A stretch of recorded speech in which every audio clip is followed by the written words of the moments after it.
আজকে সকালবেলা দেখো এই গাছে একটা ফুল ফুটেছে,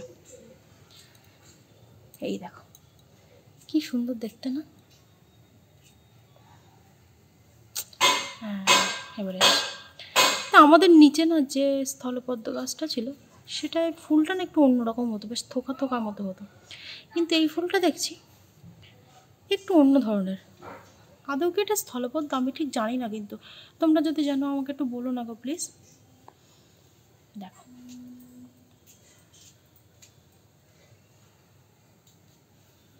good morning, welcome back to my channel. আশা করি তোমরা সবাই খুব ভালো আছো আর আমরাও খুব ভালো আছি। আজ হলো শুক্রবার আর সেই সঙ্গে সঙ্গে আজ হলো বিশ্বকর্মা পুজো আর আছে অরন্ধন। তো একসঙ্গে দুটো অনেকের বাড়িতে নিয়ম আছে যে আগের দিন রান্না করে রেখে দিতে হয়, আবার অনেকের বাড়িতে এই নিয়মটা আছে যে আজকেই রান্না করতে হয়, মানে সদ্য রান্না করেই সদ্য খেতে হয়। আবার অনেকের বাড়িতে এই টোটাল নিয়মটাই নেই। তো এক একটা জায়গায় না এক এক ধরনের নিয়ম থাকে। যেমন আমাদের বাড়িতে আছে আগের দিন রান্না করে রেখে দিতে হয়। তো যথারীতি আমি গতকাল রাত্রে সমস্ত কিছু রান্না বান্না করে রেখেছি রান্না পুজোর জন্য। তো অনেকে এটাকে রান্না পুজোও বলে, তো আমরাও রান্না পুজো বলি, কখনো অরন্ধন বলি, এইভাবে চলে আর কি। তো গতকাল রাত্রে আমি রান্না বান্না সব কিছু করে রেখে দিয়েছিলাম। কী কী রান্না করেছি সেটা আমি তোমাদেরকে একটু বাদে দেখাচ্ছি। তবে কি বলো তো, কালকে রান্না করতে গিয়ে আমি একটা বড় সড়ো দুর্ঘটনা বাঁধিয়ে ফেলেছি। আমি রান্নাবান্না যখন করেছি তখন কোনো অসুবিধা ছিল না রান্না করে। তখন যখন লাস্ট আমার শেষ হয় তখন 11:30 বাজে। তো 11:30টার সময় আমি খাটের উপরে গিয়ে জাস্ট একটু গাটা মানে হেলিয়ে দিয়েছি আর কি। কষ্ট হচ্ছিলো অতিরিক্ত, সেই জন্য হঠাৎ করে উঠে আমি ওদেরকে খেতে দেবো বলে নিচে নামতে গিয়েছিলাম। নিচে নামতে গিয়ে দেখি আমার কিভাবে জানি না ডান পায়ের মানে হাঁটুতে লেগে গেছে। তো তারপর থেকে টোটাল আমি আর হাঁটতে পারছি না, বসতে পারছি না, দাঁড়াতে পারছি না ঠিকঠাক করে। আর যখনই আমি হাঁটতে যাচ্ছি, মানে জোর করে হাঁটতে যাচ্ছি আর কি, তো হাঁটুর কাছটা না এরকম একটু খচখচ করছে, মানে হাড় সরে গেলে যেমন হয় না, ঠিক তেমনই একটা হলো। তো জানি না কিভাবে যে লেগে গেল আমি নিজেও বুঝতে পারছি না।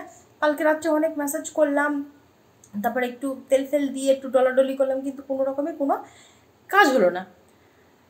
তো যাই হোক, হাঁটতে পারছি না। এখন এই যা মানে দুর্ঘটনা ঘটে গেছে, এখন কতদিন নিয়ে যে সারবে সেটাও আমি জানি না। আর এর জন্য আর কি কি ভোগান্তি আছে আমার সেটাও আমি জানি না। তো যাই হোক, একটা মানে রান্না পুজো করতে গিয়ে একটা দুর্ঘটনাটা তো ঘটেই গেল।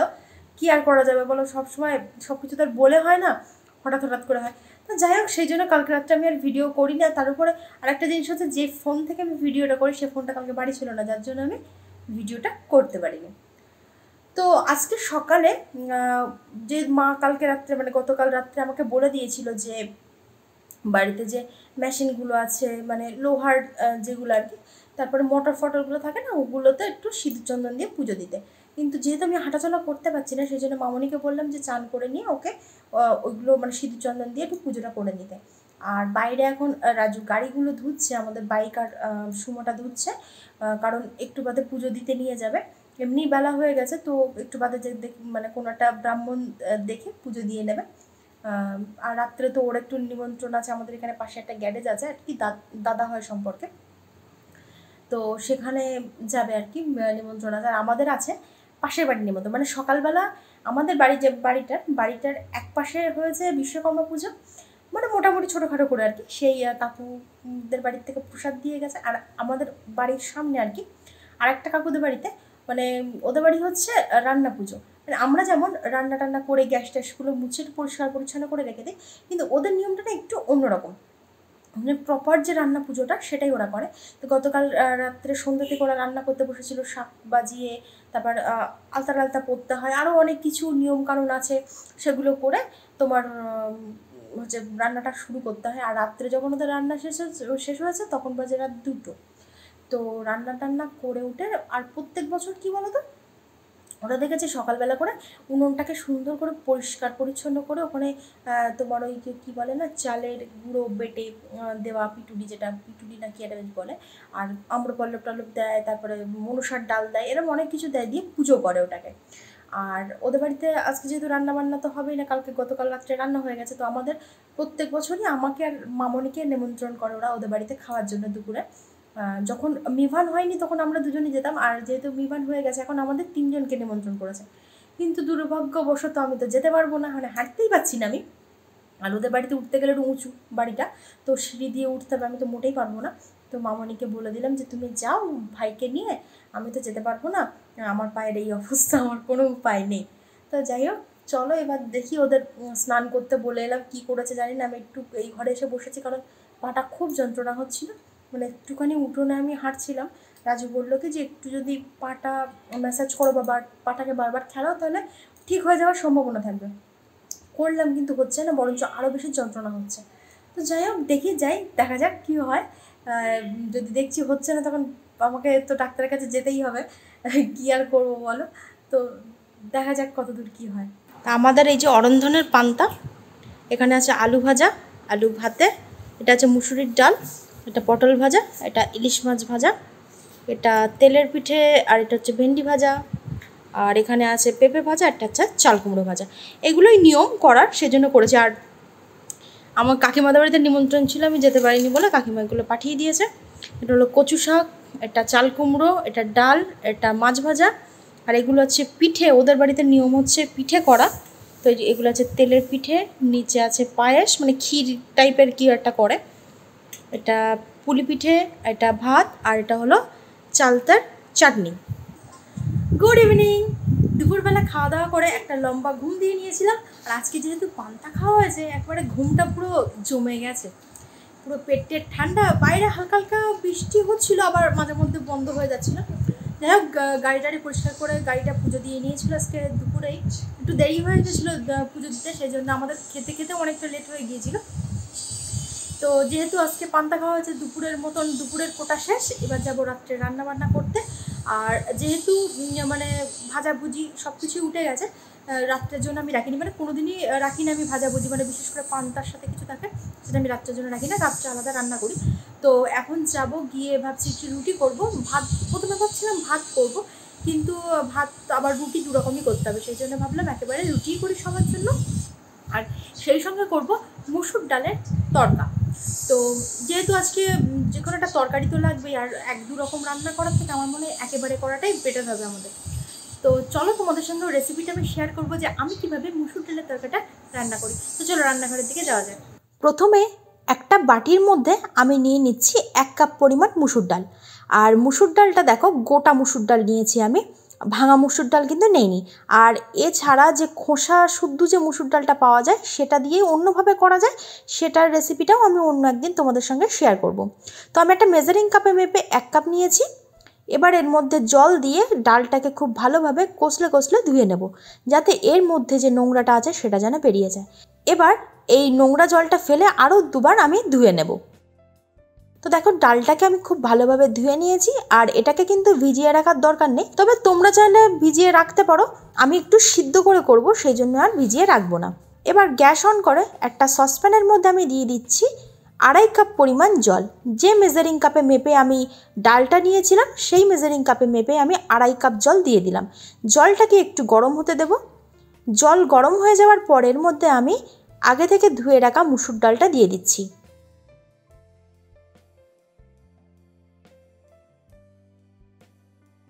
এবার ডালটাকে লো টু মিডিয়াম ফ্লেমে রেখে ফুটতে দেব। আর এখানে কিন্তু আমি আলাদাভাবে লবণ দেইনি, তোমরা চাইলে একটু দিতেই পারো। কিছুক্ষণ ফোটার পর উপরে যে ফেনাটা উঠছে সেই ফেনাটাকে কিন্তু এরকম চামচ দিয়ে ফেলে দিতে হবে। তো ডালটাকে এবার ভালোভাবে সিদ্ধ করে নেব। দেখো, ডালটা সিদ্ধ হয়ে গেছে, তোমরা হয়তো দেখলে বুঝতেই পারবে আমি কিন্তু পুরোপুরি মানে গলে যাওয়ার মতো সিদ্ধ করিনি, এটা কিন্তু এখনও গোটা আছে। তো এই অবস্থাতে আমি ফ্লেমটা বন্ধ করে এটাকে সাইডে রেখে দেবো। তোমরা ডালটা সিদ্ধ করার সময় অবশ্যই লক্ষ্য রাখবে যেন ডালটা কোনোভাবেই গলে না যায়। এবার একটা কড়াইতে আমি দিয়ে দিচ্ছি 1 টেবিল চামচ সর্ষের তেল। তেলটাকে একটু গরম হতে দেব। তেলটা গরম হয়ে যাওয়ার পর এর মধ্যে আমি দিয়ে দিচ্ছি 2টো ফাটিয়ে রাখা ডিম, আর দিচ্ছি অল্প একটু নুন। এবার ভালোভাবে নাড়াচাড়া করে ডিমটাকে ভুর্জি বানিয়ে নেব। তোমরা চাইলে ডিমের ভুর্জিটা কিন্তু মশলা কষার সময়ও করতে পারো, তবে আলাদাভাবে করলে কি ডিমটা গোটা গোটায় থাকে আর খেতে ভালো লাগে। তো ডিমের ভুর্জিটা আমার তৈরি হয়ে গেছে, এবার এটাকে নামিয়ে রেখে দিচ্ছি।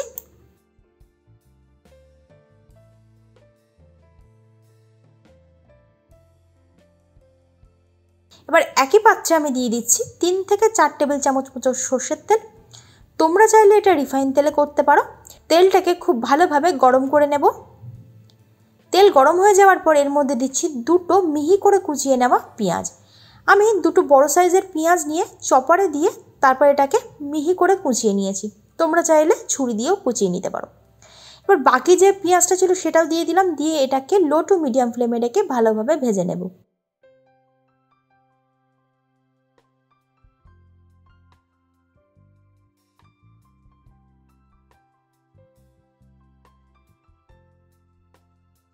দেখো পেঁয়াজটা এখানে ভাজা হয়ে গেছে। এবার এর মধ্যে দিয়ে দিচ্ছি 1 টেবিল চামচ আদা, রসুন আর কাঁচা লঙ্কা বাটা।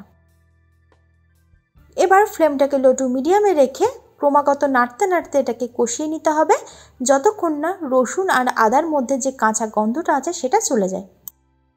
মশলাটা কষানো হয়ে গেছে। এবার এর মধ্যে দিচ্ছি দুটো মিহি করে কুচিয়ে নেওয়া টমেটো, সঙ্গে কিছু মশলা দিয়ে দিচ্ছি, সেই জন্য ফ্লেমটাকে লোতে রেখেছি। এর মধ্যে দিচ্ছি 1 চামচ জিরের গুঁড়ো, 1 চামচ ধনে গুঁড়ো, 1 চামচ লঙ্কা গুঁড়ো, ঝালটা তোমরা তোমাদের স্বাদ অনুযায়ী দেবে, 1/2 চামচ হলুদ গুঁড়ো আর দিচ্ছি স্বাদ অনুযায়ী নুন। এবার সমস্ত মশলাটাকে খুব ভালোভাবে মিশিয়ে নিয়ে এটাকে কষাতে হবে, তবে এটাকে কিন্তু ভালোভাবে নাড়তে হবে যাতে কোনোভাবেই মশলাটা পুড়ে না যায়। তো দেখো মশলাটা এখানে কষানো হয়ে গেছে। এবার এর মধ্যে দিচ্ছি সিদ্ধ করে রাখা ডাল। তোমরা দেখতেই পাচ্ছ ডালটা সিদ্ধ হওয়ার পর কিন্তু এর মধ্যে খুব বেশি পরিমাণ জল নেই, তো সেইভাবে মেপেই কিন্তু জলটা দিতে হবে। এবার ডালটাকে সমস্ত মশলার সঙ্গে ভালোভাবে মিশিয়ে নেওয়ার পর এটাকে একটু কষিয়ে নেব মিনিট 2 সময় ধরে। আর ফ্লেমটাকে কিন্তু আমি এই সময় মিডিয়ামে রেখেছি।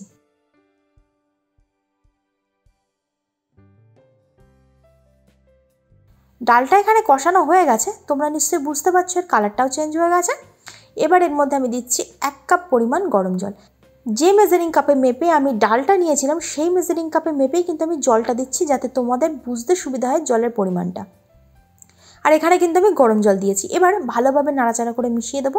আর এটা কিন্তু খুব বেশি পাতলা ভালো লাগে না, একটু গাঢ় ভালো লাগে, সেই জন্য আমি 1 কাপ পরিমাণ জল দিলাম। এবার দিচ্ছি এর মধ্যে ভেজে রাখা ডিমের ভুর্জিটা। ভালোভাবে এটাকে মিশিয়ে নেব। মিশিয়ে নেওয়ার পর মিনিট 2 সময় ধরে এটাকে ফুটতে দেবো মিডিয়াম ফ্লেমে।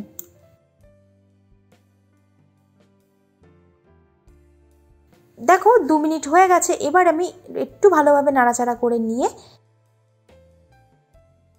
এর মধ্যে দিচ্ছি 1/2 চামচ গরম মশলা গুঁড়ো। আর তোমাদের কাছে যদি ধনেপাতা থাকে তাহলে অবশ্যই তোমরা ধনেপাতা কুচিটা দিও, আমার কাছে ছিল না বলে দিতে পারলাম না। এবার এটাকে খুব ভালোভাবে আমি মিশিয়ে নিয়েছি, নিয়ে ঢাকনাটা চাপা দিয়ে লো ফ্লেমে মিনিট 2 সময় ধরে এটাকে ফুটিয়ে নেব, যাতে সমস্ত মশলার ফ্লেভারটা ডালের মধ্যে চলে যায়। এবার 2 মিনিট পর একটু ভালোভাবে নাড়াচাড়া করে দিলাম, আর ডাল তরকা কিন্তু এখানে তৈরি হয়ে গেছে।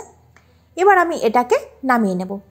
তো ডালটাকে আমি একটা পাত্রে নামিয়ে নিয়েছি। এবার একটা ফ্রাই প্যানের মধ্যে আমি দিয়ে দিচ্ছি 1 টেবিল চামচ মতো রিফাইন তেল। তোমাদের কাছে তরকা প্যান থাকলে তোমরা তরকা প্যানে করতে পারো, তবে আমার কাছে ছিল না বলে আমি ফ্রাই প্যানে করছি। তো তেলটা একটু গরম হয়ে গেলে এর মধ্যে দিচ্ছি 2টো শুকনো লঙ্কা। লঙ্কাটা একটু ভাজা হয়ে গেলে এর মধ্যে দিচ্ছি 4টে রসুন কুচি। রসুনটাকে আমি একটু লম্বা লম্বা করে কুচি করে নিয়েছি। আর দিচ্ছি 4টে কাঁচা লঙ্কা, সেটাকে আমি একটু মাঝখান থেকে চিড়ে রেখেছি। এবার এটাকে একটু ভালোভাবে ভেজে নেব। ফ্লেমটাকে কিন্তু এই সময় লোতে রাখতে হবে যাতে রসুনটা পুড়ে না যায়। দেখো রসুনটা ভাজা হয়ে গেছে আর ফ্লেমটা কিন্তু এই সময় লোতেই আছে। এবার আমি এর মধ্যে দিচ্ছি 1 চামচ মতো কাশ্মীরি রেড চিলি পাউডার। এটা দিলে কালারটা কিন্তু খুব সুন্দর আসবে। তো লঙ্কাটা দেওয়ার পর ভালোভাবে নাড়াচাড়া করে নিয়ে আমি ফ্লেমটা বন্ধ করে দেবো। আর সঙ্গে সঙ্গে কিন্তু নাড়তে থাকতে হবে যাতে মশলাটা পুড়ে না যায়। তো এবার আমি এখানে যে রসুনের তরকাটা রেডি করলাম সেটা আমি ডালের উপর দিয়ে দেবো। তো আমাদের ডিম দিয়ে মুসুর ডালের তরকা কিন্তু একদম তৈরি হয়ে গেছে। তরকা খেতে ইচ্ছা হলে আমাদের কিন্তু বেশ অনেকটাই সময় লেগে যায়, কারণ ডালটাকে ভেজাতে হয়, সিদ্ধ করতে হয়, তারপর রান্না করতে করতে অনেকটা সময় লেগে যায়। আর এটা কিন্তু খুব ঝটপট তৈরি হয়ে যায়, সেজন্য এটা তোমরা বাড়িতে একবার ট্রাই করে দেখতে পারো। এটা রুটি, লুচি, পরোটা সব কিছুর সঙ্গে ভীষণ ভালো লাগে। এটাকে পরিবেশন করার আগে খুব ভালোভাবে আরেকবার মিশিয়ে নিয়ে তারপর পরিবেশন করতে হবে। তো তরকা তো আমার তৈরি হয়ে গেছে। এবার রাত্রে যে রুটিটা তৈরি করতে হবে সেটা আমি করে নেব।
এখন মোটামুটি বাজে 9:30 কি 10টা বাজে। আর এই দেখো তোমাদেরকে দেখাই এখানে কি হচ্ছে, এই দেখো। আর একজন হচ্ছে পাশের ঘরে টিভি দেখছে। কি হলো কি হলো? আমি আমার এই দেখতে পাবো।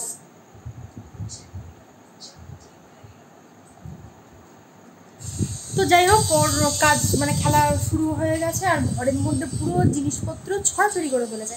যেহেতু ঘরে ছিলাম না অনেকক্ষণ ধরে, সেই জন্যে ঘরের জিনিসপত্র আর ঘরের একটাও এক জায়গায় নেই।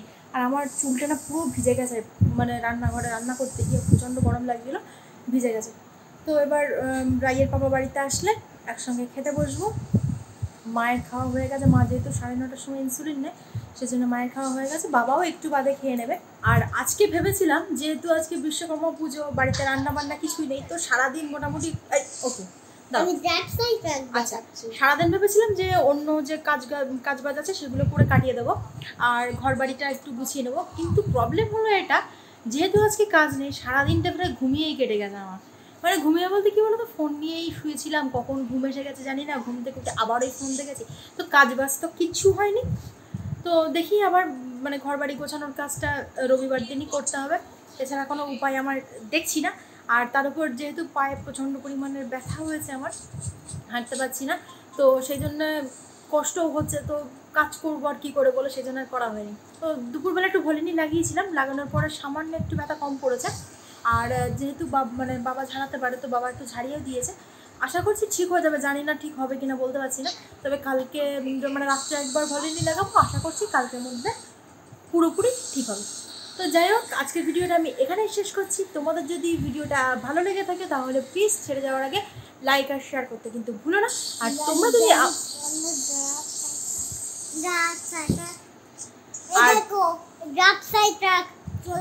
আর তোমরা যদি আমাদেরকে নতুন দেখে থাকো তাহলে আমাদের চ্যানেলটা অবশ্যই সাবস্ক্রাইব করবে।